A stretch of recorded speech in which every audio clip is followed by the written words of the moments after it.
وغیرہ نے اپنی محفل سے مجھے نکال کے بتا دیا کہ جب تک کہ رشتوں کو کاٹنے والے دل میں کینہ رکھنے والے میں موجود ہوں گے میں دعا نہیں کروں گا. تو مفتی امی اور صحابی کی دعا کی برکتیں لیتی ہے تو میں تمہارے ساتھ صلح کرنے کے لیے آ گیا. آپ مجھے بتائیں یہ مقبول دعاؤں کی محفلیں تھی. ہماری محفل کا حال تو یہ ہے اگر 100 لوگ موجود ہیں تو 98 لوگ تو سارے بکس کی لے کر کے آتے ہیں. پھر کہاں دعا لوگ کہتے ہیں مولانا پہلے جب بارش مانگنے کے لیے جاتے تھے تو جاتے تھے بھیگ کے آتے تھے. پہلے کے مولانا لوگ ایسے تھے. میں نے کہا ہوش کے بعد تم لو مولانا تو اب بھی ویسے ہی مولانا ہے. تمہارے دل کا حمید کہنے والوں کے دل کہاں ہے؟ دل میں بغض ہے, کینے ہے, حسد ہے. ارے بات اور آگے بڑھ کے بتاؤں, اب توجہ کرنا.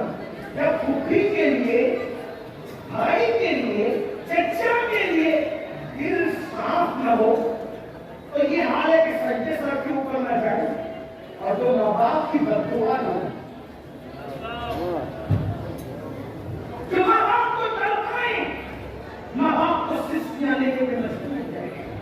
کسی کے ماں باپ کسی کے دروازے پر روٹی کا ٹکڑا مان کر کے گزارا کر رہے ہیں.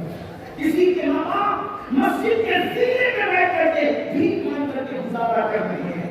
کسی کے ماں باپ اللہ اکبر کسی کے یہاں برتن جھاڑو کر کے اپنا گزارا کرنے پر مجبور ہے. اے میری قوم کے جوانوں یاد رکھو, جب تک کہ اللہ کے بندوں کو خوش نہیں کرو گے اس وقت تک اللہ آپ سے راضی نہیں ہوگا. سرکار غریب نواز رضی اللہ تعالیٰ ارشاد فرماتے ہیں کہ بندوں کے دل سے اللہ تک پہنچنے کا راستہ جاتا ہے. یعنی جب تک دلوں کو خوش نہیں کرو گے اس وقت تک تم اللہ کو راضی نہیں کر سکتے. حضرت سجدہ امام جعفر صادق کا قول ہے, روئے زمین پر جتنے ذرات ہیں اس سے زیادہ اللہ تک پہنچنے کے راستے ہیں. اللہ تک پہنچنے کا سب سے قریبی راستہ جو ہے وہ اللہ کے بندوں کو خوش کرنا ہے, ان کی خدمت کرنا ہے. مجھے بتاؤ جب عام بندوں کو خوش کرنے پر, عام بندوں کی خدمت کرنے پر اللہ یہ مرتبہ عطا فرماتا ہے تو وہ لوگ جو اپنے ماں باپ کی دعائیں لیتے ہیں, وہ لوگ جو اپنے ماں باپ کو خوش کرتے ہیں, وہ لوگ جو اپنے ماں باپ کی خدمت کرتے ہیں, بڑی معذرت کے ساتھ کچھ ایک طبقہ نماز کی طرف تو آ گیا, ایک طبقہ تعلیم کی طرف تو آ گیا, ایک طبقہ توفی کی طرف تو آ گیا, لیکن جب ان کی پرسنل لائف میں جھانک کر دیکھو, ان کی نجی زندگی میں دیکھو تو ان کا سلوک ماں باپ کے ساتھ کچھ اچھا نہیں ہے. اللہ کو ماں باپ پر ہزاروں تقریریں ہوتی ہے, درجنوں تقریریں ہوتی ہے, اثر کیا ہے؟ بڑی معذرت کے ساتھ چلے دوسروں نے جو ان کو چھوڑے مسلک آواز ہو رہے تھے ماں باپ کی طرف یہ مسلک آواز ہے. مسلک کا نام ہمارا حال یہ ہو گیا میٹھا میٹھا ہاتھا کروا کروا. مسلک اعلیٰ حضرت کے جناب اشداء علی الکفار ہے, وہیں پر رحماء بینہم بھی ہے. ہم نے اشداء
میں تمہیں اے انس صبح اس حال میں کرنا کہ تیرا دل میں کہ تیرے دل میں کسی کے لیے کینہ ہو.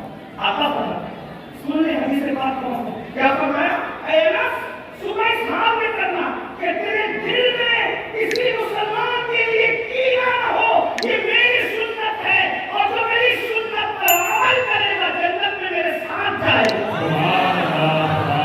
اگر حضور کا ساتھ جنت میں جاتے ہو دل کو صاف کرو. اور کہتے ہیں ارے حضرت ہم تو دعا کرتے قبول نہیں ہوتے. سیدنا ابو ہریرہ دمشق گئے ملک شام. جب دمشق گئے تو لوگوں نے کہا صحابی رسول آپ دعا کیجئے. توجہ کرنا آپ دعا کیجئے. صحابی تھی تو ہم سب کے حق میں قبول ہوگی. حضرت ابو ہریرہ نے فرمایا ایک ہی شرط پہ دعا کروں گا. توجہ ہے نا آپ کی توجہ بہت اچھے سے سننے والے لیکن مزید توجہ بہت اہم موڑ پر گفتگو آ رہی. کیا فرمایا ضرور دعا کروں گا. شرط ہے اگر کسی کے اپنے رشتے دار سے رشتہ ٹوٹا ہوا ہے تو پہلے وہ میری محفل سے باہر نہیں ہوئے. کیونکہ رشتے داروں کے لیے کینے والوں کے درمیان میں دعا نہیں کروں گا. کیونکہ میں نے اپنے نبی سے سنا جس محفل میں رشتے داروں کے لیے کینے والے موجود ہوں, رشتہ توڑنے والے موجود ہوں, رشتے کو منقطع کرنے والے موجود ہوں, اللہ دعا قبول نہیں کرتا. فرماتے ہیں میری دعا کر لینا ہے تو پورے مجمع میں جس نے اپنے رشتے داروں سے بات بند کر رکھی ہے باہر جائے. مگر وہ